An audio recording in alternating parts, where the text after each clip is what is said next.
Kabaka bwa Buganda ennaku z'omwezi ziri lumu tuli mu mwezi gwa munana omwaka 2023 gwe lunaku olusooka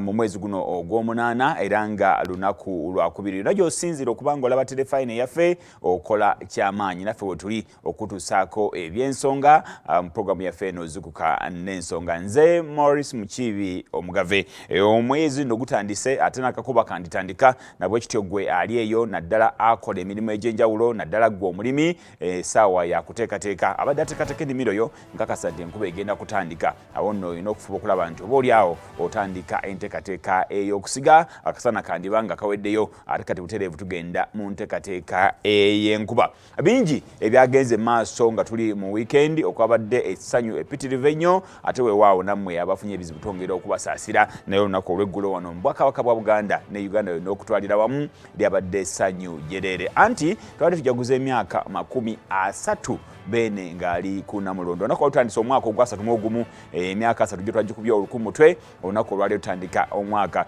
ogwa 31 okuva bene yalinnya ku Namulondo era agenze maaso n'okutulamula obulungi ebyabaddeyo bitirivu nnyo bungi abantu abangi njagala okutwala omukisa guno okubeebaza ne sikwebaza yenna buli omu gye wavudde n'ojja ne bwetaba butereevu ku mukolo guno. Ajjukira nti tubali tumaze ebbanga ddene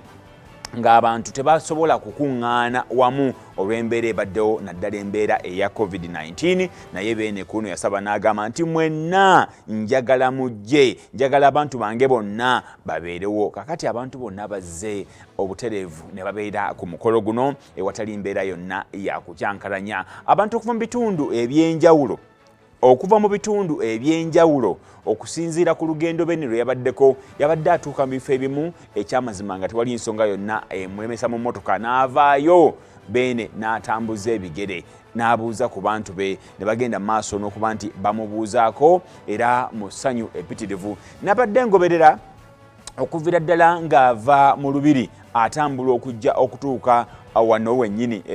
Bulange Emmengo embeera yabadde mpitirivu nnyo abantu nga bazina amazina abantu nga beeyala mu kkubo abantu amu nga tebaagala na kuvaamu buli katundu yabadde atuuka ng'abantu bagenda mu maaso n'okusanyuka lyabadde essanyu jereere olunaku olwajjo era abantu bavudde mu bitundu eby'enjawulo buli omu ng'alina essanyu ng'agamba nze nnyina okugenda kekibeere ki kegwake keetonye era abantu basobodde okutuuka mu budde abantu bakutte obudde nno nti beene ng'ajja ababadde ku makubo nga gye bali naye ate n'omukubo embeera yabadde essanyu jereere embeera eyo yasanyusizza nnyo buli muntu bannaffe ababadde ku nteekateeka y'okutuusaako abantu enteekateeka eyo mwakoze omulimu ogw'amaanyi technical team eya BBS Terefayina yaffe mwakoze omulimu omulungi ennyo nnyini ddala abantu okulaba buli mbeera laba essanyu ly'abantu bannange abasirikale bano abakuumaddembe bakoze omulimu omulungi kubanga abantu wadde babadde bayaaya nnyo okusobola okulaba nti bakuba eriiso ku Ssaabasajja naye ate mu ngeri y'emu abantu babadde nga bangi ne bagezaako okubakumakuma n'okubakakkanya naye ne babasoboseera ate okulaba beene embeera yabadde ennungi nnyo. Nalabye wano Kabaka njagala gwalaba ekifaananyi kya Kabaka njagala ekyamazima nga ggwe bw'oba ng'oli mu mmoloka ng'ogamba nti olina w'onooyita embeera yabadde nzibu nnyo kubanga abantu babadde bakwatiridde nga bagamba nti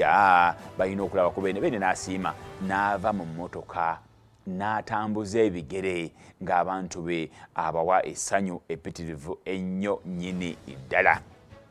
Bwe yayingidde mu lubiri bannange ate naye enteekateeka yabadde ennungi nnyo nalabye amakula abaami ba Ssaabasajja ab'amasaza ge baakuŋŋaanyizza okuva mu b'amasaza okwabadde ente okwabadde enkoko okwabadde amatooke okwabadde emmere eŋŋanda n'ebintu ebirala ebitirivu ennyo byabasobodde okuba nti bakuŋŋaanya abaami ab'amasaza ne bagamba bagenda biwaayo era ne babiwaayo beene n'asiima ne bifuuka amakula. Mu lubiri munda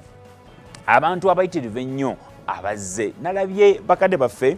abataka abakulu ab'obusolya abakulembera oba abakulu b'ebika nga banekaanekanye mu byambalo by'obuwangwa era bye baasukirira okufuna ekifaananyi ne beene ekyabadde nakyo nga kinyumira ddala obulungi era nitwongera okusiima embeera nalabye abaami abakadde baffe abataka bajjajja baffe abataka abakulu ab'obusolya nga banekanekanye bulungi nnyo ne babakuba ekifaananyi ekyasookedde ddala nga beene yakatuuka n'ekifaananyi ekyazzeeko ekyabaddeko bannaffe ba sponsor aba Airtel bataddemu ensimbi okulaba nti guno omukolo gubeera gw'amaanyi embeera yabadde nnungi nnyo nnyini ddala. Beene bwe yatuuse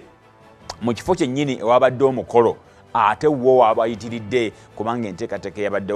yabadde yagenda maaso nakutuukiriza obulombolombo bwonna n'ennono. Abajjukira obulungi omwaka ogwa 1993 embeera yali ennaggalabi bannaffe ab'embogo abagenda maaso n'okukongojja Beene ku mulundi guno bazzeemu era akalombolombo kali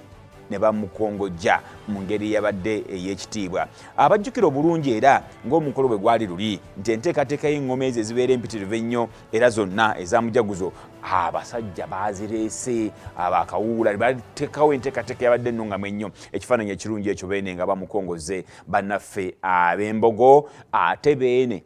buli muntu eyabaddewo abantu baffe ab'amasomero ababadde balya ekyemmanga nga ku kisaawe basobodde nabo okufuna omukisa okulaba ku Beene kubanga yasiimye abeere ng'atwalibwa ekyemmanga awo abantu abo n'ababuuzaako. Ababaka ba Parliament tenti mwe babadde era nakola enteekateeka y'emu nabo ne bafuna omukisa okugenda maaso n'okulaba ku Beene n'okukuba engalo n'okulaga essanyu epitirivu. Abakungu gye babadde batudde nayo ate nabo ne bafuna ku ssanyu epitirivu ennyo eryabadde mu nteekateeka eyo. Olunaku lwabadde lulungi nnyo nnyo nnyo nnyini ddala kubanga abantu basobodde okulaba ku Beene.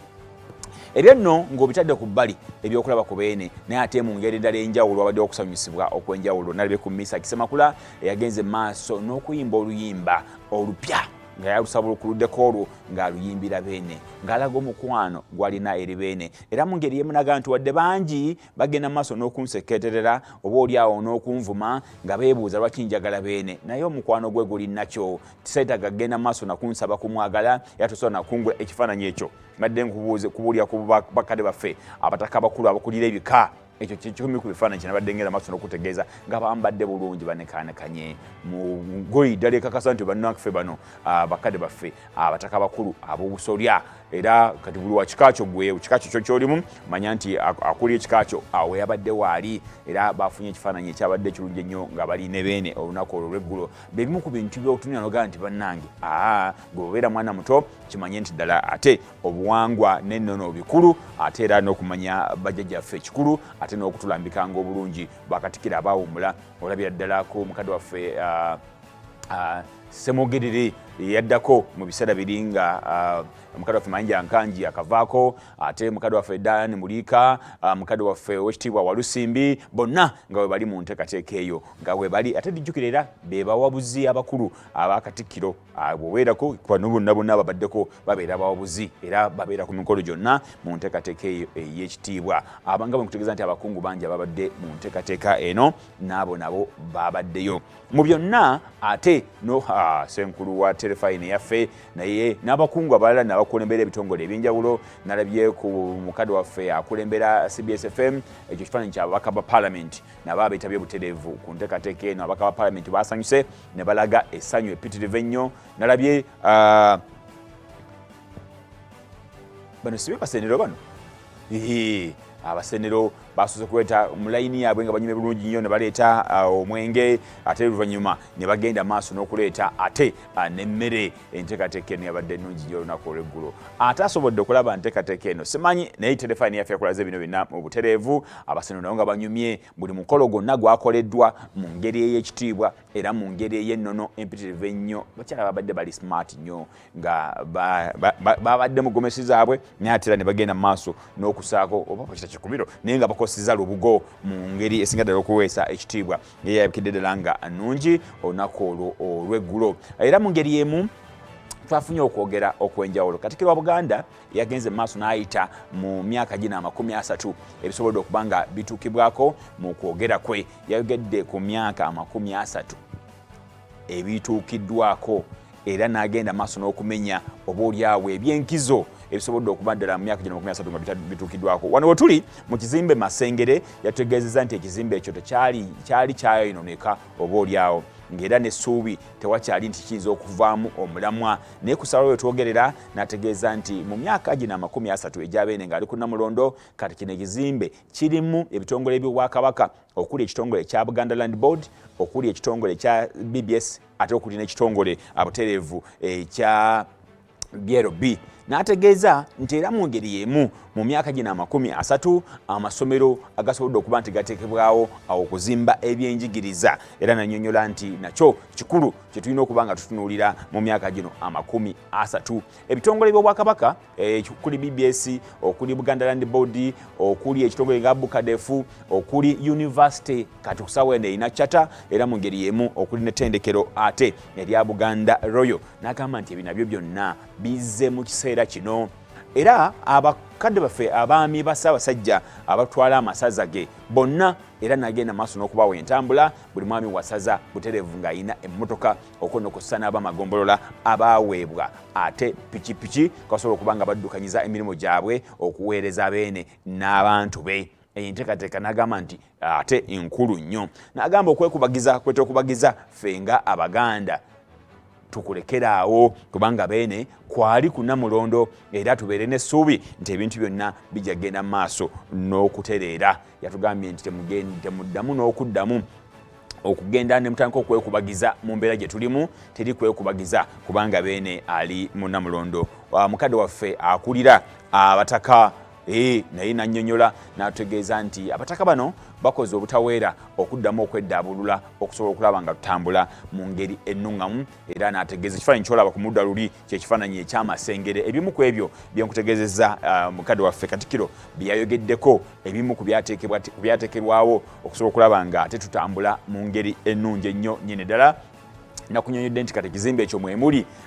ebitongole eby'Obwakabaka okuli BLB, okuli Buganda Land Board, okuli CBS, ate era okuli ne BBS Terefayina yaffe nga bitongole bya Kabaka. Kuliko n'essuubiryo za Mbogo, kuliko Pewosa. Awo nno kitegeeza nti enteekateeka eyo yali nnungi nnyo okusobola okutambuza enteekateeka ennuŋŋamu. Mbadde nkyakunyonnyola ku kwogera kwa Katikkiro bwe yategeezezza nti abavubuka katulina okuvaayo nnyo n'okukola n'amaanyi okusobola okulaba nti omulembe baagutuwa ate tuleme okuba nti tuguzza mabega, tusobole okuba nga tutambula nga tulekeddaawo okwekubagiza kubanga beene kyekikubagizo kyaffe ate era waali nnyo era akyaliwo. Yasabye okwongera kusaba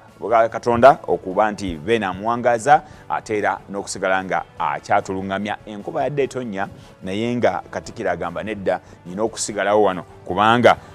ebyogerwa bikulu ate nga n'ensonga enkulu gye tuliko nayo yabadde nkulu ddala nga yeetaaga okugenda mu maaso n'okubanga ate